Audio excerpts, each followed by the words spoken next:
ममता बनर्जी, तृणमूल कांग्रेस से प्रत्याशी सारे लोग इस मंच पर उपस्थित हैं। तो आज हम लोग इसी संदर्भ में आए हैं यहाँ जनसभा करने।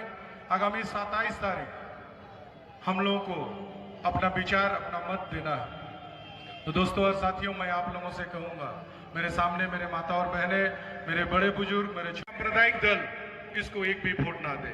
क्यों? आज ममता बनर्जी आपके साथ है, आपके साथ हर समय उन्नयन को लेके आपके बीच है। तो मैं आप लोगों से अनुरोध करूंगा कि ममता बनर्जी उन्नयन को देखिए, उनकी जो प्रगति है बंगाल को लेकर उसके बारे में आप लोग देखिए, उसके बारे में आप लोग सोचिए।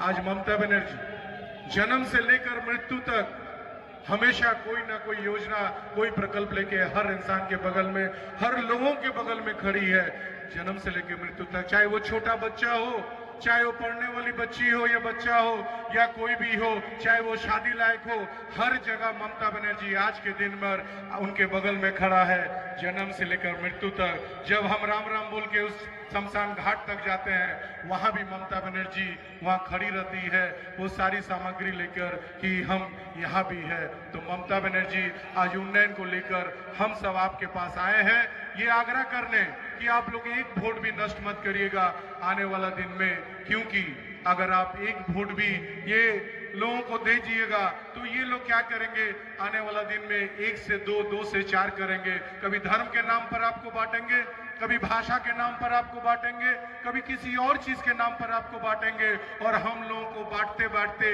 इस जगह पर लाएंगे कि हम सब टूट जाए। आज देखिए, यही बीजेपी सरकार आज दिल्ली में बैठकर कोरोना के समय से सिर्फ योजना ही पर योजना बनाते जा रहा है, लेकिन हम लोगों का कोई योजना नहीं बन रहा है, सिर्फ योजना बन रहा है कभी रेल को बेचने का, कभी सेल को बेचने का। कभी अर्जुन को सांसद बना के इसी जगह से लोगों ने भेजा था।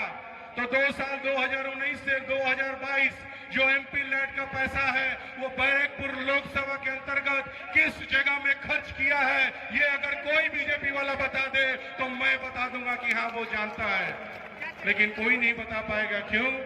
कि आज के दिन में एमपी लैड का पैसा बैरकपुर जेल में है, क्योंकि 24 घंटा उनके साथ रहने वाला अनिर्बान सरकार जो 1 करोड़ 66 लाख रुपया आज गबन कर लिया है, भाटपाड़ा हाई स्कूल, कमला हाई स्कूल, इच्छापुर का बालिका विद्यालय और बैरकपुर का मनमथनाथ हाई स्कूल के नाम पर 1 करोड़ 66 लाख रुपया गबन करके आज वो बैरकपुर जेल में बैठा है। और आप उस अर्जुन सांसद से पूछिएगा तो वो कहेगा कि मुझे मालूम नहीं है, मैं भी एफआईआर किया हूं। तो तुमने अर्जी भरा, तुमने सब कुछ किया और तुम कहते हो कि मुझे पता नहीं है। तो ये अर्जुन सच पूछिए तो हम जानते हैं भाटपाड़ा के निवासी कि किस तरीका से लोगों को लूटा, किस तरीका के वहां का जनता को लूटा, किस तरीका से पौरसभा को लूटा। हर जनता त्राही त्राही मच गया है। आज अगर वो जुलूस में निकलता है तो 10 भाटपाड़ा के लोग उनके साथ नहीं जाता है, नहीं देता है। क्यों? क्योंकि उन्होंने लोगों पर अत्याचार किया, लोगों के साथ जुल्म किया। इसलिए मैं बोलूंगा उस बहरूपिया को, उस चिटिंगबाज को एक भी वोट मत दीजिएगा। उनके नुमाइंदे जितने हैं वो आपने पॉकेट भरने के लिए आ रहे हैं, अपने आप को भरने के लिए आ रहे हैं। तो उनको वोट ना देते हुए सिर्फ ममता बनर्जी का उन्नयन और उस उन्नयन के गति धारा के साथ आप भी आइए, शामिल होइए, ताकि आने वाला दिन में इस टीटागढ़ अंचल को एक नया रूप में हम लोग सजा पाए। जितने कुछ है, मैं राज चक्रवर्ती जी से, आपका एमएलए से हमेशा बात होता है, वो कहते हैं रोड के साइड मुझे ये